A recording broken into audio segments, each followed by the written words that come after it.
Hi everyone, welcome to our channel. This summer was supposed to be pretty, but love has shattered into pieces. Belly takes flight to Paris, chasing freedom but finding loneliness under the Eiffel Tower. Jeremiah drowns in heartbreak, his love twisting into anger. Conrad confesses the truth that cost him everything and escapes to California with only regret for company. Across oceans, three hearts beat in silence.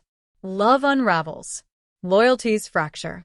And the dream of summer is left unfinished. Taylor Swift's voice haunts the night, and the cruelest twist? The story isn't over yet.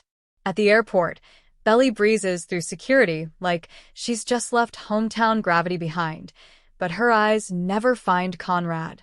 There he is, stranded somewhere between hope and heartbreak, clutching fuzzy notions of what could have been, utterly blindsided as the engagement blows up behind him.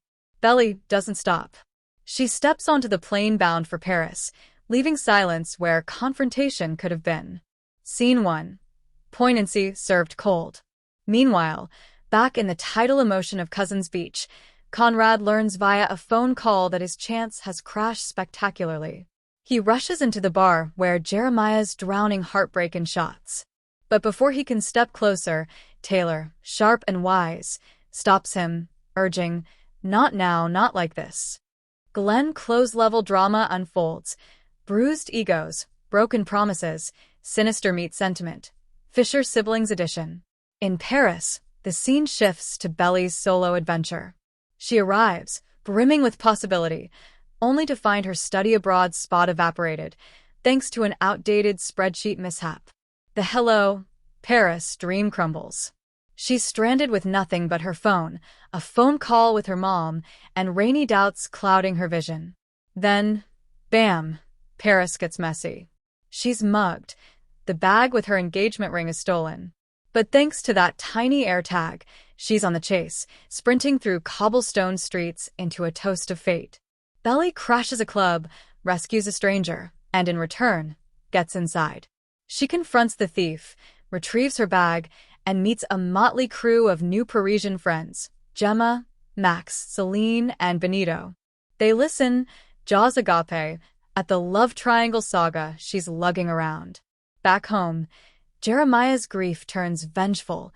He lashes out at Laurel, at Steven, at anyone who gets too close. He's drowning in regret and vodka, and he doesn't want comfort. Not now. Meanwhile, Steven and Taylor find peace. They talk, they hold, they kiss, patched. If love is a shipwreck, theirs has been righted. Paris becomes Belly's crucible. She calls Jeremiah. He begs her to come home, but she's changed. She refuses. She's not going back to being someone else's again. He snaps, "Don't call me again," and hangs up. Gerard Butler-level finality. Conrad, meanwhile, sits with his father. He confesses. He ruined everything with his confession, broke his brother's heart, and he's terrified that forgiveness is beyond him. His father, rock-steady Adam, doesn't offer magic fix, only wisdom. Give time, give space. Conrad takes a shaky breath and boards a flight to California. Distance, maybe healing. The episode closes with Taylor Swift's How Did It End? Floating through the Parisian night as Belly takes her first true breath of independence, and the Jackson Pollock of broken emotions scatters back at Cousins Beach. This isn't just heartbreak, it's metamorphosis. Episode 9 zigs when you expected a zag. Ditch the wedding, bootstrap the plot, and launch Belly into Paris, hitting pause on romance to press play on self. And yes, some fans called it filler, felt like an email, but I say it's the emotional glue between plot-heavy chapters.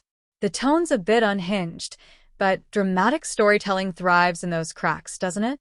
Think of the finale stage.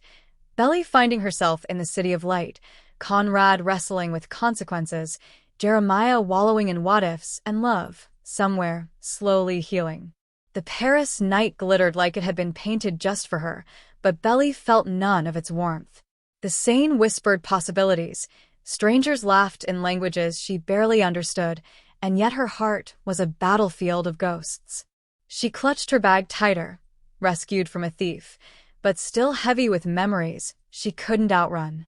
For the first time, She wasn't anyone's girlfriend, fiancée, or fragile dream.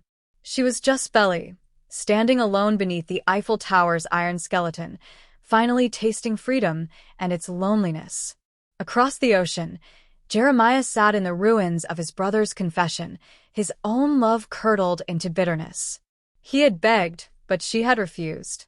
Her silence was louder than any goodbye. His last words, "Don't call me again," hung in the air like a curse he didn't want to cast but couldn't take back. Conrad, thousands of miles away, watched the clouds swallow his flight to California. He had spoken the truth at last, and it had cost him everything. His brother's trust, Belly's forgiveness, his own peace. Now all he had was distance, and the faint, reckless hope that time might stitch what his words had torn apart. And as Taylor Swift's How Did It End? Threaded through the final montage, the answer was cruelly simple. It hadn't ended at all. It had only splintered. 3 hearts, scattered across continents, still beating in the wreckage of what might have been. The summer they thought would turn pretty had turned into something else entirely, messy, brutal, unfinished. And the cruelest twist? The story wasn't over yet.